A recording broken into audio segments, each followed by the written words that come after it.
Coming. Awesome. And feel free if you guys want to come kind of fill in the space over here. If you feel crowded back there, you can't see around the corner. There's a bunch of room over here for people to fill in. But I'm going to stand here so I can kind of talk to two different rooms here. Exactly. Thank you guys so much for coming. It really means a lot to have so many people here on a Monday night when everyone's busy to celebrate this. It feels really special, but I want to make sure that everyone knows that this Movement Academy is built for everyone in this room and everyone outside of this room that wants to learn how to move better and learn how to take care of themselves better. Real quick, I want to say a special thank you to Chris Weiner at Premier Printing for printing out all these great posters. He did my door sign, he did my wall sign. Everything looks great. Thank you, Chris. Really appreciate it. And then I also want to say thank you to Dushanka, Mika's Catering, for all this delicious food. I'm definitely going to need help eating all of that, so please take some with you. And she had to leave, but delicious food. Thank you so much to Shanka. She's up in San Marcos, so if you're ever up there, definitely check it out. I also want to thank Dr. Todd, Dr. Chad, and Paige who run the league and welcomed me in and let me sublease this room over here to build Movement Academy and to just be in this space.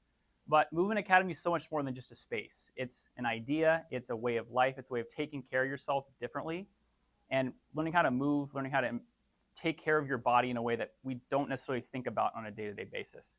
So when I was going through a lot of the chronic injuries and pain that I dealt with when I was in my teens, I was very active and always expressing myself with movement, but I was always getting hurt like every season. It was just ridiculous. And it really started to affect me on a deeper level than just being able to participate in sports, because movement is how I express myself. I feel like I was just always emphatically trying to use my arms. I guess my Italian blood is to thank for that. We've got a couple of Italians here, so you can probably relate.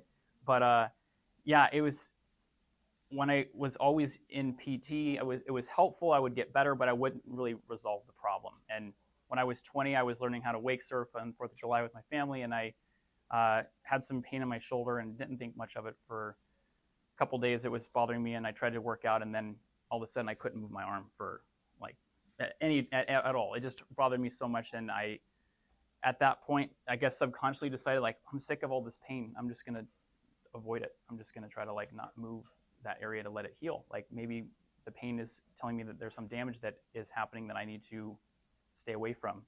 And so I subconsciously made this decision, and looking back, like now I'm a doctor of physical therapy and can understand these things. I realized that subconscious decision really affected me and my body in many ways, because I dealt with this injury for 5 years, and it really affected my relationships. It affected my ability to connect with people and just be involved in my community, and it affected my identity. It just like impacted me in so many ways. And my wife Shannon, she helped me so much through those years, and she's the reason why I'm here explaining all of this to you and why I built Movement Academy. So I just want to thank her for like seriously though, like there were some pretty tough times, and she told me like she knew that this moment was going to happen, and she could see it and I couldn't see it yet. And so I'm really honored to be able to have gotten through that and overcome that, to be able to build this for all the people that are out there that are at any stage in the process. Maybe they've had pain chronically for years, or they're unsure about what their body's telling them. They don't know what to do. And they've tried physical therapy. They've tried to see a bunch of different people, and maybe they've gotten some help along the way, but nothing's really solved the problem and given them like an understanding that they can take with them for the rest of their life. And so through learning about my body, through as being a PT, but also by opening up my mind to so many different types of work, breath work, meditation, acupuncture, so many different styles of medicine, so many different mindsets have really imprinted on me and allowed me to build this program to be what it is. And I'm just really honored to have gone through what I went through. It was really hard, but I'm really grateful for it because it is producing this. And I just want to explain kind of like what those philosophies are. So you see all the poster boards around. I'm going to start with the one you guys can't see over here. But what I've learned is that we have to think about how we take care of our body a little differently than just exercise at the gym, right? It's like we think of, okay, I don't have time to work out today. Like, I guess I'll do it tomorrow. There's so many little things that you can be doing in your life, in your body, to take care of it. Imagine back like in the, I don't know, 1700s, 1800s, before people were brushing their teeth, right? Someone came along and said, you need to brush your teeth every day to take care of your teeth so they don't rot out of your head. And people probably thought that was ridiculous, but look at us all now. We're brushing our teeth every day. We take care of our teeth for that reason. We take a shower because we know it's important for our long-term hygiene and health. The same is true for our movement hygiene. We need to be able to do these little micro movements, these little micro things throughout our day that maybe it's just extending our spine 10 times after sitting at the desk for 20 minutes, or maybe it's doing a specific stretch for our hips or doing some bridges for our glutes to make them up, because we all sit a lot. We all are on our phones a lot. We're all stressed with everything going on in the world. There's so many things that kind of make us get into this position, and we need to like take care of our bodies and do these little micro things to help us move. So there's the movement hygiene. Then there's the movement breaks. So the movement hygiene for me is like non-negotiable. Like you don't go throughout your day without brushing your teeth. Maybe once in a blue moon, but you know what I mean. So that's the bare minimum. Like on the busiest days, like you're still doing your 2-3 minutes of work. Then you have your movement breaks. Okay, I've been at the computer too long. I need to do these stretches that I've learned that will help me feel better. So I can then go play pickleball this weekend and not feel like crap the next day, right? There's so many things that you can kind of microdose into your life to get you feeling good for this week and beyond. And then there's the workouts, right? Scott Elliott's here, wonderful personal trainer. He's your guy for being able to build strength and learn how to move your body.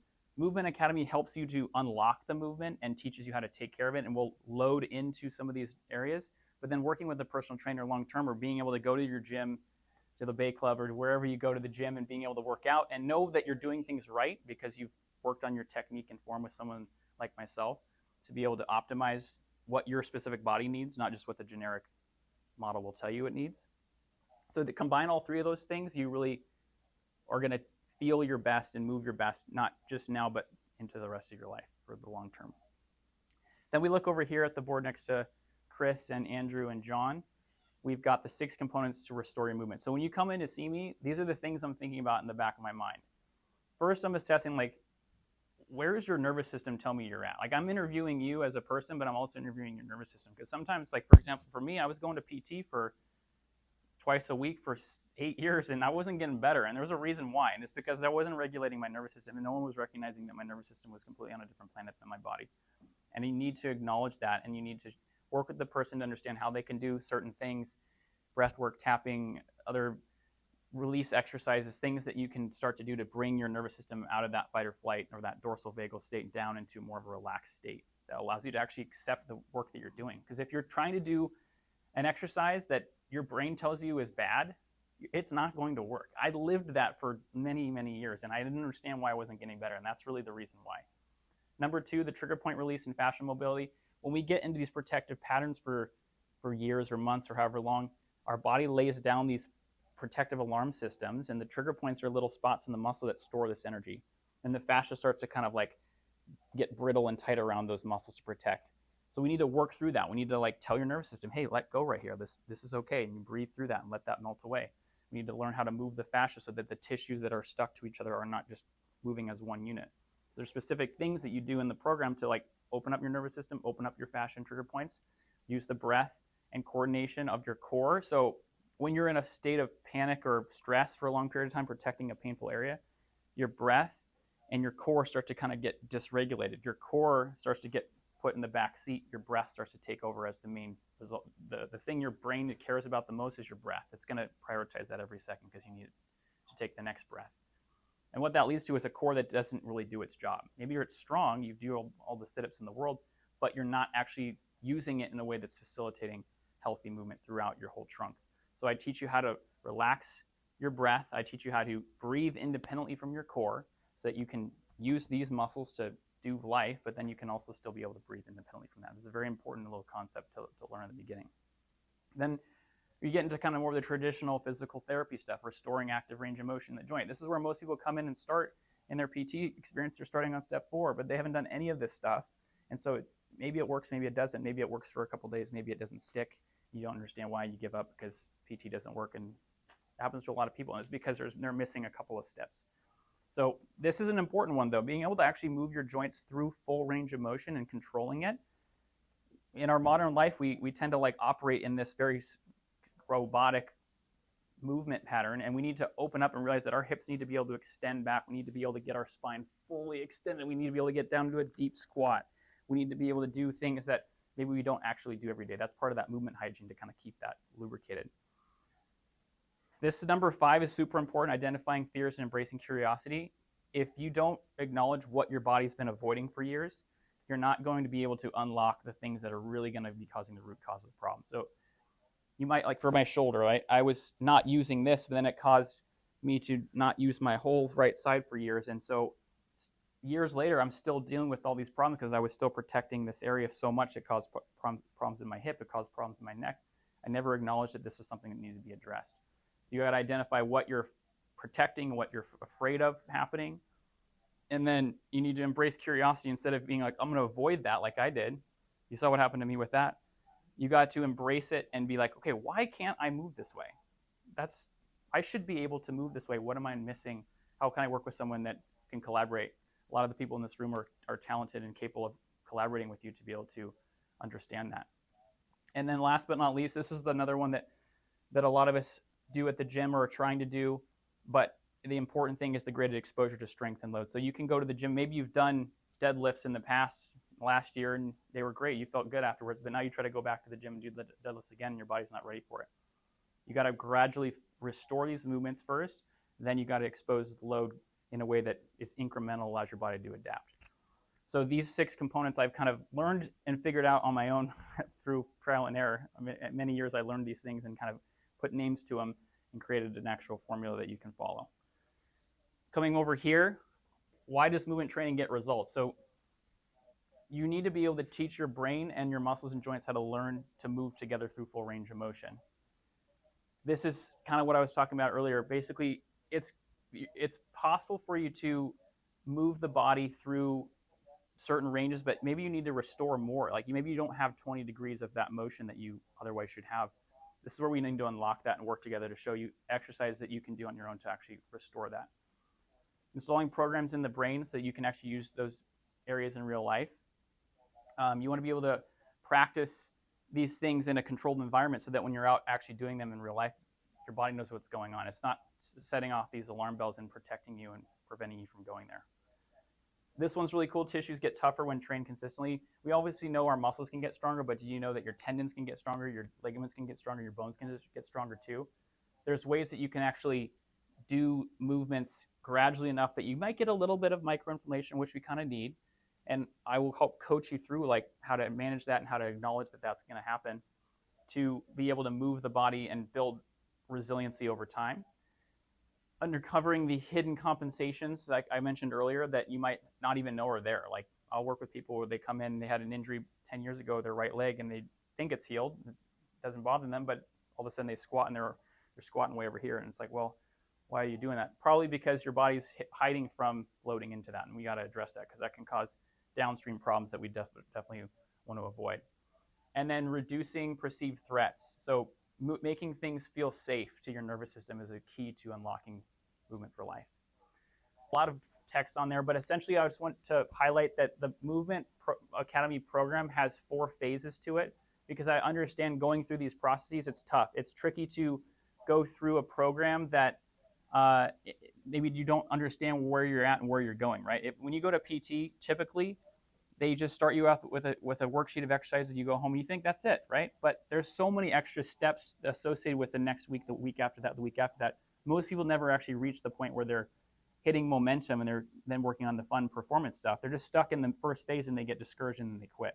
So I've created a specific 2 to 4 week period in the first phase where you're really understanding how your body moves and allowing you to build the habits. Maybe you've been out of exercise for years or months and you just need to build that habit back in. We need to work together to create that strong habit. So I like to get people on board and acknowledge that it's tough and hard to build those habits in the beginning. But then once we get to momentum, then we can really start to build progress. Then we get to work into performance and start to actually optimize. And then ultimately, this program is built to allow you to be independent. So you're not having to just be dependent on something for the rest of your life. You're actually learning skills that are going to allow you to unlock this stuff to use for the rest of your life. And obviously, I would love to continue to work with you on things, and we can always optimize. But I want people to know there's a finite program, that there's an arc that we're working towards, and you're trying to graduate essentially from the program, and then we can kind of work together as needed from there. So that kind of covers the philosophy, the concepts, I really appreciate everyone for taking time to come and listen. Now I'd like to move on to everyone in the room. It's 30 seconds. BNI people are going to be great at this. I want you to share 30 seconds about your name, your business name, and your I help statement. So maybe you're not aware of what your I help statement would be, but I really feel like if you share who you help or what you do to help, not who you are and what you do, it flips it around and allows you to really connect with someone across the room that might be like, I need that, or someone that you know that needs that, because you're telling that person, I help. For example, my name is Dr. Eric Schulte. My business is Movement Academy. I help people dealing with stubborn pain and injuries return to being confident, moving, and being able to maximize their longevity. So I'm going to pass it over to